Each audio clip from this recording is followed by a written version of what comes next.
Assalamualaikum semuanya. Semoga kalian semua dalam keadaan sehat dan dilancarkan rezekinya. Amin ya robbal alamin. Pada pertemuan kali ini, saya akan menceritakan beberapa kisah lucu tentang seorang sufi yang bernama Nasruddin Hoja. Membeli sepatu. Nasruddin Hoja yang akan membeli sepatu mengukur kakinya dengan sehelai jerami dan menandainya. Lalu ia pun berangkat ke toko sepatu yang ada di kota. Naasnya, dia lupa membawa pengukur sepatu dari jerami yang telah dibuatnya. Maka sesampainya di toko sepatu, ia pun menjadi kebingungan. Akhirnya Nasruddin menemukan solusi. Ia pun berkata kepada pemilik toko, "Tuan, bisakah Tuan menunggu barang sejenak? Aku akan mengambil jeramiku yang tertinggal di rumah."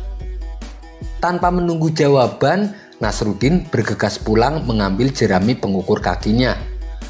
Lalu dengan tergopoh-gopoh, ia pun kembali lagi ke toko tersebut. Sayangnya, hari telah larut malam, dan toko sepatunya tentu saja sudah tutup. Seseorang yang mendengar ini berkata kepada Nasruddin, "Hei Nasruddin, bukankah kamu bisa mengukur pakai kakimu sendiri?" kata orang tersebut. Mendengar itu, Nasruddin pun menjawab, "Kamu sama sekali tak mengerti kesulitanku. Dengan jerami ini ukurannya sangat akurat, sedangkan kakiku ini tak mudah dipercaya," sahut Nasruddin. Meminjam keledai. Keledai Nasruddin jatuh sakit, maka ia meminjam seekor kuda kepada tetangganya. Kuda itu besar dan kuat serta kencang larinya. Begitu Nasruddin menaikinya, ia langsung melesat secepat kilat. Sementara Nasruddin berpegangan di atasnya penuh ketakutan. Nasruddin pun mencoba membelokkan arah kuda, tapi sia-sia. Kuda itu lari bertambah kencang. Beberapa teman Nasruddin yang sedang bekerja di ladang melihat Nasruddin melaju kencang di atas kuda. Mereka mengira Nasruddin sedang ada sesuatu yang penting. Mereka pun berteriak, "Mau kemana Nasruddin? Mengapa terburu-buru?" Nasruddin balik berteriak, "Saya tidak tahu, binatang ini tidak mengatakannya kepadaku." Jatuhnya jubah Nasruddin. Ketika malam sudah larut, Nasruddin bersama teman-temannya memutuskan untuk pulang ke rumah. Di pintu rumah mereka pun berpisah. Setelah Nasruddin masuk ke dalam rumah, ternyata istri Nasruddin sudah menantinya dari tadi. "Aku telah bersusah payah memasak untukmu sore tadi," kata sang istri marah-marah sambil menjewer kuping Nasruddin. Karena saking kuatnya, Nasruddin sampai terpelanting dan jatuh menabrak peti. Mendengar suara gaduh, teman-teman Nasruddin yang belum terlalu jauh bertanya dari balik pintu, "Ada apa Nasruddin? Malam-malam begini kenapa ribut sekali?" "Jubahku jatuh dan menabrak peti," jawab Nasruddin. "Jubah jatuh saja suaranya ribut sekali," balas mereka. "Tentu saja karena aku masih berada di dalamnya," tutur Nasruddin. Manfaat keju. Setelah bepergian jauh, Nasruddin tiba kembali di rumah. Istrinya menyambutnya dengan gembira. "Wahai suamiku, aku punya sepotong keju untukmu," kata istrinya. "Alhamdulillah, aku suka dengan keju. Keju itu baik untuk kesehatan perut," puji Nasruddin. Tidak lama berselang, Nasruddin kembali pergi. Dan ketika ia kembali, istrinya menyambutnya dengan gembira juga. "Adakah keju untukku?" tanya Nasruddin. "Tidak ada lagi wahai suamiku," jawab istrinya. "Ya sudah, tidak apa-apa. Lagi pula keju itu tidak baik bagi kesehatan gigi," ujar Nasruddin. Mendengar itu, istrinya pun menjadi bingung. "Jadi mana yang benar wahai suamiku? Keju itu baik untuk perut atau tidak baik untuk gigi?" "Oh, itu tergantung. Tergantung apakah kejunya ada atau tidak," sambut Nasruddin. Kucing 2 kilo. Ketika memiliki uang cukup banyak, Nasruddin membeli ikan di pasar dan membawanya ke rumah. Ketika istrinya melihat ikan yang banyak itu, ia pun berpikir, "Sudah lama aku tidak mengundang teman-temanku makan di sini." Ketika malam tiba, Nasruddin pun pulang kembali ke rumahnya. Ia berharap ikannya sudah dimasakkan oleh istrinya. Namun alangkah kecewanya, ia melihat ikan-ikannya itu sudah habis, tinggal duri-durinya saja. "Siapa yang menghabiskan ikan sebanyak ini?" tanya Nasruddin marah. Istrinya menjawab, "Dimakan kucingmu." "Mengapa juga kau pelihara kucing? Dia kan kucing yang nakal dan juga rakus." Nasruddin pun makan malam dengan seadanya saja. Setelah makan, dipanggilnya kucingnya dan dibawanya ke warung terdekat. Kucing tersebut lalu diangkat oleh Nasruddin ke timbangan dan ditimbangnya. Lalu ia pun pulang ke rumah dan berkata cukup keras kepada istrinya, "Hei istriku, ikanku tadi 2 kilo beratnya. Dan kucing ini beratnya juga 2 kilo. Kalau kucingku 2 kilo, mana ikannya? Dan kalau ini ikan 2 kilo, lalu mana kucingnya?" Membalik logika. Seorang yang filosof dogmatis sedang menyampaikan ceramah. Nasruddin mengamati bahwa jalan pikiran sang filosof terkotak-kotak dan sering menggunakan aspek intelektual yang tidak realistis. Setiap masalah didiskusikan dengan menyitir buku-buku dan kisah-kisah klasik, lalu dianalogikan dengan cara yang tidak semestinya. Akhirnya, sang penceramah menawarkan siapa yang mau membaca buku karyanya. Nasruddin segera mengacungkan tangannya. Sambil memegangnya dengan serius, Nasruddin membuka halaman demi halaman. Ia pun berdiam diri lama sekali. Sang penceramah mulai kesal. "Hei Nasruddin, engkau bahkan membaca buku saya dengan terbalik." "Iya, aku tahu," jawab Nasruddin acuh. "Tapi karena cuma ini satu-satunya hasil karyamu, rasanya ya memang begini caranya untuk mempelajari jalan pikiranmu." Manipulasi deskripsi. Nasruddin kehilangan sorban barunya yang bagus dan mahal. Tidak lama kemudian, Nasruddin membuat pengumuman. Ia menawarkan setengah keping uang perak bagi yang menemukan dan mengembalikan sorbannya.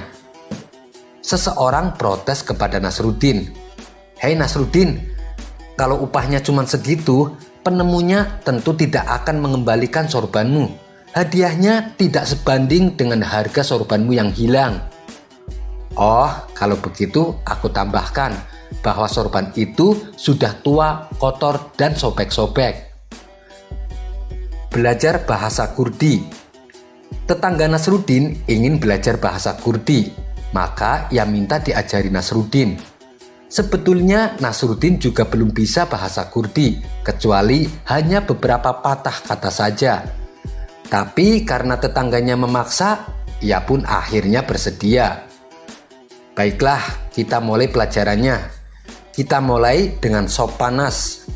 Dalam bahasa Kurdi itu namanya ash," ujar Nasruddin. "Lalu kalau sop dingin bahasa Kurdinya apa Nasruddin?" tanya tetangganya. "Begini, perlu kamu ketahui bahwa orang Kurdi tidak pernah membiarkan sop jadi dingin. Jadi engkau tidak akan pernah mengatakan sop dingin dalam bahasa Kurdi." Nasruddin dan orang pintar. Dikisahkan ada seorang yang sangat pintar tapi juga sombong. Ia merasa sangat pintar dalam segala hal. Karenanya Nasruddin ingin sedikit memberi pelajaran pada orang pintar sombong ini. "Hei orang pintar, saya ingin taruhan," tantang Nasruddin. Orang pintar itu pun tertawa. "Kamu pasti kalah Nasruddin," jawabnya.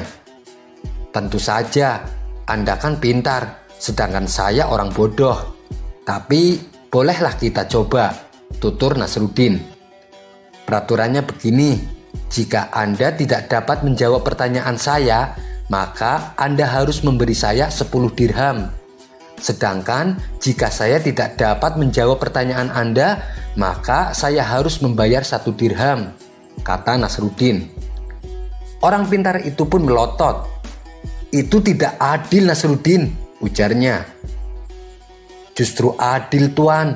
Karena Anda kan lebih pintar dariku. Peluang untuk menang lebih besar, balas Nasruddin. Oh, baiklah. Dengan setengah bangga, orang pintar tersebut menerima tantangan Nasruddin.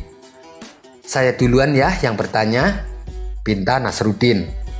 Hewan apa yang kakinya 3? Mendengar pertanyaan Nasruddin, orang pintar itu pun langsung protes. Hei Nasruddin, tidak ada hewan berkaki 3, bantah orang pintar tersebut. Pertanyaan macam apa itu? Katanya dengan geram. Anda tidak tahu kan? Berarti Anda kalah. Anda harus membayar saya 10 dirham, pinta Nasruddin. Dengan berat hati, orang pintar itu memberikan 10 dirham. Karena penasaran, orang pintar itu pun mengajukan pertanyaan yang sama.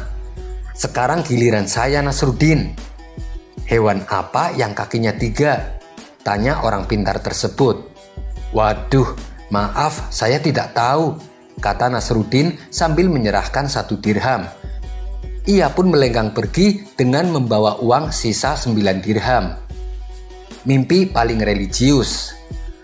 Nasruddin sedang mengadakan perjalanan bersama pastur dan ahli yoga. Beberapa hari kemudian, bekal mereka tinggal sepotong roti. Masing-masing mereka merasa berhak untuk memakan roti tersebut.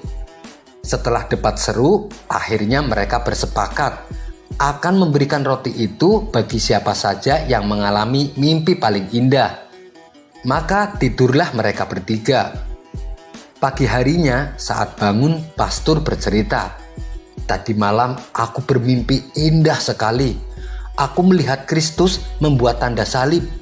Itu adalah tanda yang istimewa sekali. Ahli yoga juga tak mau kalah. Itu memang istimewa, tapi aku punya mimpi yang juga tidak kalah hebat. Tadi malam aku bermimpi melakukan perjalanan ke surga dan menemui tempat paling damai. Bagaimana denganmu Nasruddin? Apa mimpi yang kamu alami? Tanya mereka berdua. Dengan entengnya Nasruddin menjawab, aku bermimpi sedang kelaparan di tengah gurun dan tampaklah bayangan Nabi Khidir menghampiriku. Beliau mendekatiku dan berkata, kalau engkau lapar, makanlah roti itu. Jadi aku langsung bangun dan memakan roti tersebut saat itu juga. Kedua temannya hanya bisa melongo mendengar cerita Nasruddin. Nasruddin dan Raja Timur Leng. Timur Leng mulai mempercayai Nasruddin dan kadang mengajaknya berbincang soal kekuasaannya. Hei Nasruddin, saya dengar setiap raja di dalam agamamu katanya selalu memiliki gelar dengan nama Allah. Misalnya Al-Muwafiq Billah, Al-Mutawakil Alallah, Al-Mu'tasim Billah, dan lain-lain. Kalau menurutmu, apakah gelar yang pantas untukku? Nasruddin sempat kaget, mengingat Timur Leng adalah raja kafir yang bengis dan juga kejam. Tapi tak lama Nasruddin menemukan jawabannya. Saya kira gelar yang paling pantas untuk Anda adalah Na'udzubillah, jawab Nasruddin. Kemudian Timur Leng meneruskan perbincangannya. Hei Nasruddin, menurut agamamu, di manakah tempatku di akhirat kelak? Apakah aku ditempatkan bersama orang-orang yang mulia atau yang hina? Bukan Nasruddin kalau ia tak dapat menjawab pertanyaan semudah itu. Raja penakluk seperti Anda, insya Allah akan ditempatkan bersama raja-raja dan juga tokoh-tokoh yang telah menghiasi sejarah, jawab Nasruddin. Timur Leng benar-benar puas dan gembira. Benarkah itu Nasruddin? Tentu saja Paduka. Saya yakin Anda akan ditempatkan bersama Fir'aun dari Mesir, Raja Namrud dari Babilonia, dan Kaisar Nero dari Romawi, dan juga Genghis Khan. Entah mengapa, Timur Leng masih juga bergembira mendengar jawaban Nasruddin. Itik berkaki 1. Suatu ketika, Nasruddin diundang menghadap Timur Leng. Nasruddin ingin membawa hadiah kepada raja berupa itik panggang. Sayang sekali, sebelah kaki itik tersebut sudah dimakan Nasruddin. Setelah berpikir-pikir, Akhirnya Nasruddin membawa juga itik panggang berkaki satu itu menghadap Timur Leng. Timur Leng lalu bertanya pada Nasruddin, "Hei Nasruddin, mengapa itik panggang ini kakinya cuma satu?" "Memang di negara ini itik-itik hanya berkaki satu, Tuan. Kalau Tuan tidak percaya, cobalah lihat di kolam." Mereka berdua pun lalu berjalan menuju kolam. Di sana banyak itik berendam sambil mengangkat salah satu kakinya sehingga nampak hanya berkaki satu. "Lihatlah Tuan," kata Nasruddin puas. "Di sini itik hanya berkaki satu." Tentu Timur Leng tidak mau ditipu, maka ia pun berteriak dengan keras. Semua itik langsung kaget mendengar teriakannya. Mereka pun langsung menurunkan kaki yang dilipat dan berterbangan. Tapi Nasruddin tidak kehilangan akal. "Subhanallah, bahkan itik pun takut pada teriakan Anda. Barangkali kalau Tuan meneriaki saya juga akan ketakutan. Dan secara refleks akan menggandakan kaki saya menjadi 4 dan kemudian berjalan dengan merangkak," jawab Nasruddin. Mengajari keledai membaca. Timur Leng menghadiahi Nasruddin seekor keledai. Nasruddin menerimanya dengan senang hati. Tetapi Timur Leng berkata, "Ajari keledai itu membaca. Dalam 2 minggu datanglah kembali kemari dan kita lihat hasilnya." Nasruddin pun berlalu dan 2 minggu kemudian ia kembali ke istana. Tanpa banyak bicara, Timur Leng menunjukkan ke sebuah buku besar. Nasruddin menggiring keledainya ke buku itu dan membuka sampulnya. Si keledai menatap buku itu dan tak lama si keledai mulai membalik halamannya dengan lidahnya satu persatu. Dibaliknya setiap halaman sampai ke halaman terakhir. Setelah itu si keledai menatap Nasruddin. "Demikianlah Paduka, keledaiku sudah bisa membaca sekarang," ujar Nasruddin. Timur Leng mulai menginterogasi, "Bagaimana caramu mengajari dia membaca?" Nasruddin lalu menjelaskan, "Sesampainya di rumah, aku siapkan lembaran-lembaran besar mirip buku dan aku sisipkan biji-biji gandum di dalamnya. Keledai tersebut harus belajar membalik-balik halaman untuk bisa makan biji-biji gandum itu sampai ia terlatih betul untuk membalik-balik halaman buku dengan benar." "Tapi bukankah ia tidak mengerti apa yang dibacanya?" tanya Timur Leng. Nasruddin menjawab, "Memang demikianlah cara keledai membaca, Tuanku. Hanya membalik-balikan halaman tanpa mengerti isinya. Kalau kita membuka-buka buku tanpa mengerti isinya, kita akan disebut setolol keledai, bukan?" tugas Nasruddin. Sekian dulu perjumpaan kita kali ini. Sampai bertemu lagi di kisah selanjutnya. Terima kasih yang sudah subscribe dan setia menonton channel ini. Wassalamualaikum warahmatullahi wabarakatuh.